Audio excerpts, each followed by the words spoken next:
Parang sa ano ka, sa oven.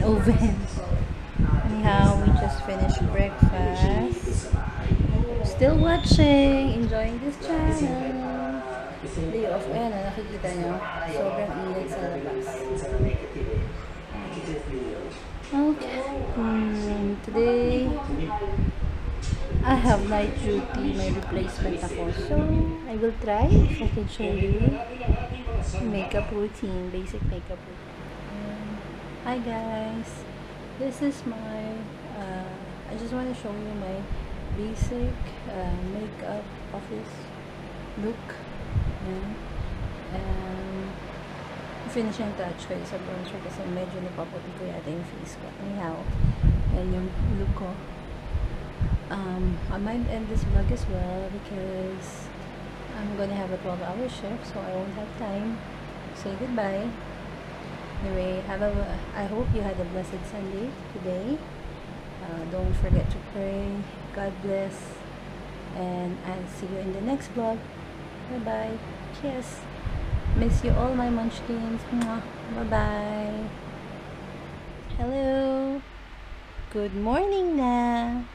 I just came from a 12-hour shift, actually 11-hour shift. I think still okay pa yung makeup ko, pero parang yung temple ko ay masyadong malaki white.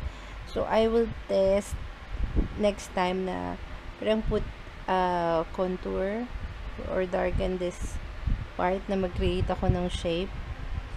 I think yun yung ano ko. So samahan niyo ako sa journey ko para ma-perfect ang aking makeup. Anyway, actually, I've been putting makeup for so many years now. Maybe almost 20 years na. Pero, I just put yung mga basta-basta lang na kahit na ano, I really doesn't know how to apply it properly.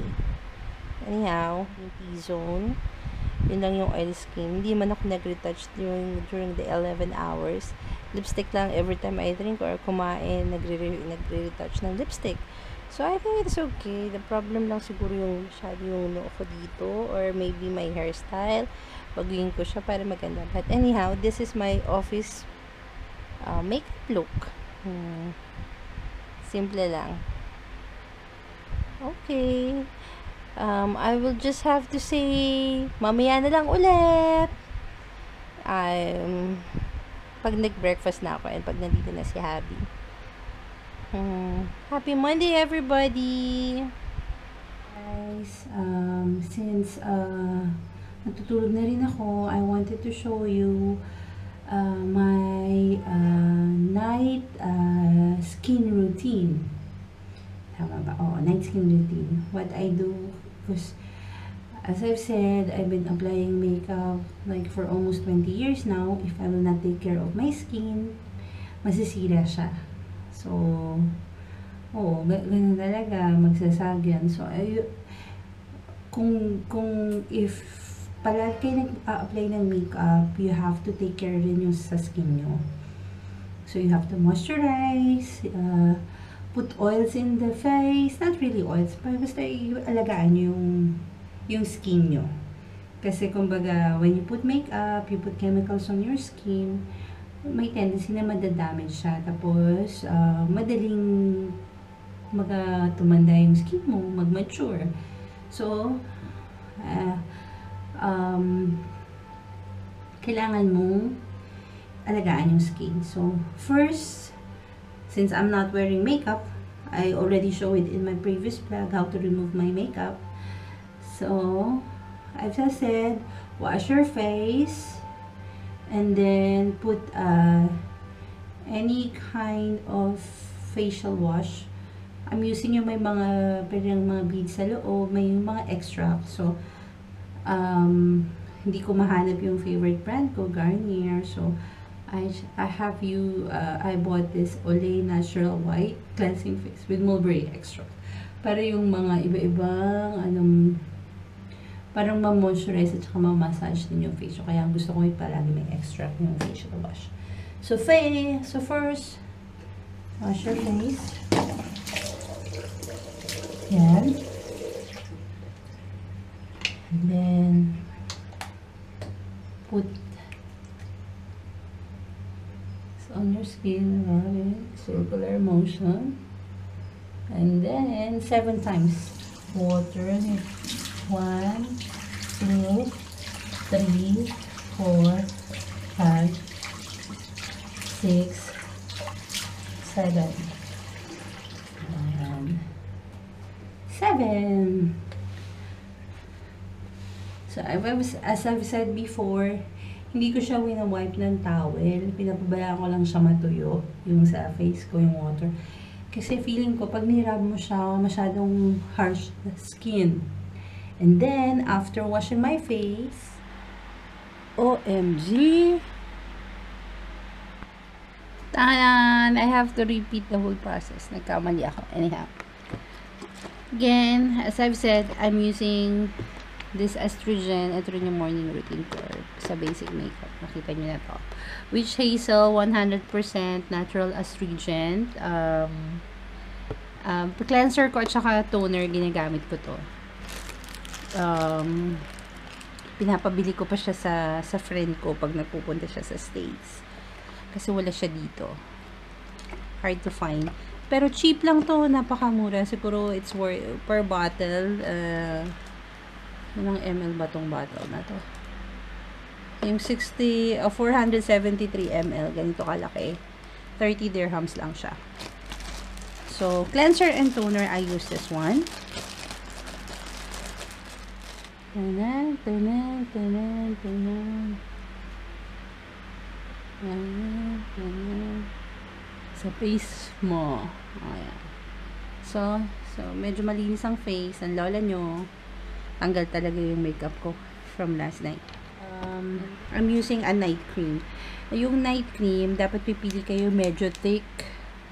Kasi during evening, 'di ba, nag-generate or nagpo-produce ng cell yung face nyo. Kumbaga ano siya,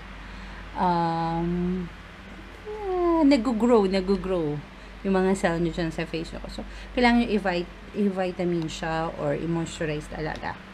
So, for last month, I'm using Kiehl's. Now, medyo mura ang binili ko. Kasi, I know my skin. Siguro, kanya-kanya. You should know your skin type. For skin type. And then, kung what works for you. Sa akin, if I use the same product every time, it will not work for me. So, I have to change every now and then. So, stop it like this, like this, like this, like this. Yan.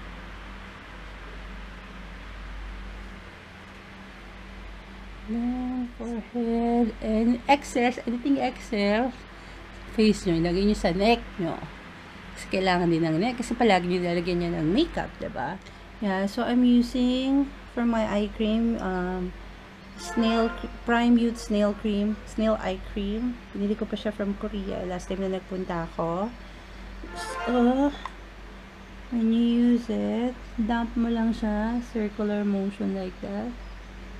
Huwag masyadong i-close sa eyes. Use your ring finger. Same thing. Yep. Yun lang, dab lang siya. And then, additional for my skin routine, nirecommend lang siya ng friend ko. Pero ako before walang kilay, wala ring eyelashes, manipis I mean. But ngayon, medyo kumapal yung sa kanya, nagtaka ako. So, she said, use this castor oil. And castor oil lang siya. You'll find this sa any groceries. Mura lang siya. Natural castor oil. So, maybe 6 dirhams or 60 pesos lang siya, conversion equivalent. So, ang gagawin lang is just put in your finger, ganyan. Ganun nyo lang siya sa kilay nyo. Yan, tapos again, masyado kasi touching your eyes. Ganyan nyo lang siya sa kilay, sa eyelashes nyo. Yan. And that's it. That's my night skin routine. Sana may natutunan kayo and hope you try it. Kasi kung palagi naglalagay ng makeup, you have to take care of your skin, as I've said. Anyhow, good night and see you in the next video. Bye-bye!